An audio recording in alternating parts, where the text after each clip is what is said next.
ये सिर्फ स्तोत्र नहीं, ये महादेव की रौद्र शक्ति को जगाने वाली ध्वनि है। कहा जाता है, जिस दिन मन टूट जाए, डर पकड़ ले और आत्मविश्वास गिर जाए, उस दिन शिव तांडव स्तोत्र की ये ऊर्जा इंसान को भीतर से खड़ा कर देती है। लेकिन एक बात, अगर आप इसे गलत तरीके से पढ़ते हो तो लाभ कम हो जाता है। आज मैं आपको लाभ, अर्थ और पाठ विधि सब सरल भाषा में बताऊंगा। अगर आप ऐसे ही भक्ति आधारित ज्ञान और कहानियां सुनते हो तो चैनल को सब्सक्राइब कर लो। यहाँ हर वीडियो आपको शांति भी देगा और शक्ति भी। शिव तांडव स्तोत्र का संबंध बहुत प्रसिद्ध कथा से जोड़ा जाता है, रावण से। कहते हैं रावण बड़ा विद्वान था, पर उसके अंदर अहंकार भी था। एक बार उसने कैलाश पर्वत उठाने का प्रयास किया। महादेव ने केवल अपने अंगूठे से कैलाश दबाया और रावण का अहंकार वहीं टूट गया। दर्द में रावण ने महादेव को प्रसन्न करने के लिए स्तुति की और वही स्तुति शिव तांडव स्तोत्र के रूप में प्रसिद्ध मानी जाती है। इस कथा का संदेश साफ है, शिव को शक्ति भी प्रिय है और भक्ति भी, लेकिन अहंकार नहीं। अब तांडव का अर्थ क्या है? तांडव सिर्फ नृत्य नहीं, ये सृष्टि की ऊर्जा का संतुलन है। कहीं निर्माण, कहीं संरक्षण और कहीं विनाश। महादेव जब तांडव करते हैं तो वो हमें याद दिलाते हैं, जो पुराना, नकारात्मक और गलत है उसे तोड़कर ही नया बनता है।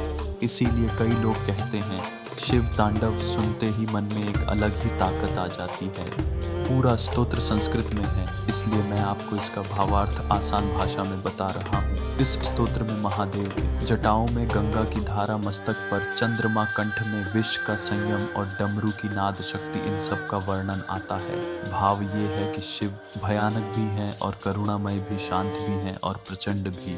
और सबसे बड़ी बात, वो अहंकार का नाश करते हैं, लेकिन भक्त का हाथ पकड़ते हैं। अब बात करते हैं लाभ की। लोग क्यों पढ़ते, सुनते हैं? भक्ति परंपरा में इसके ये फायदे बताए जाते हैं।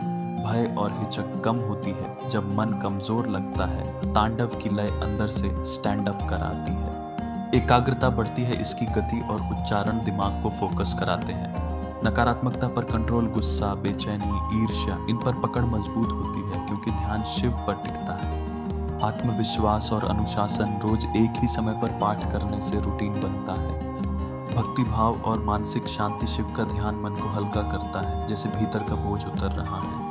ये आध्यात्मिक लाभ है, हर व्यक्ति का अनुभव अलग हो सकता है। अब सबसे ज़रूरी, पाठ कैसे करें ताकि लाभ बने?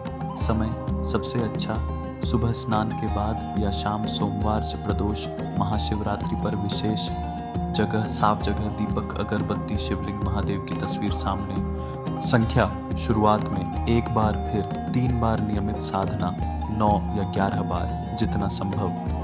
उच्चारण, अगर संस्कृत उच्चारण कठिन है तो पहले धीरे धीरे सुनकर सीखें। शुरुआत में सिर्फ श्रवण भी ठीक है, जल्दबाजी में रेस मत लगाओ। भक्ति भाव जरूरी है। मन की तैयारी, पाठ से पहले 10 सेकंड कहो, महादेव मेरी बुद्धि शुद्ध करो, मेरा अहंकार शांत करो। अब 3 गलतियां जो लोग करते हैं, बहुत तेज पढ़ना और शब्द निगल जाना लय ठीक है, पर क्लैरिटी भी जरूरी है। गुस्से, अशांति में तुरंत पाठ शुरू कर देना, पहले 5 गहरी सांसें फिर पाठ।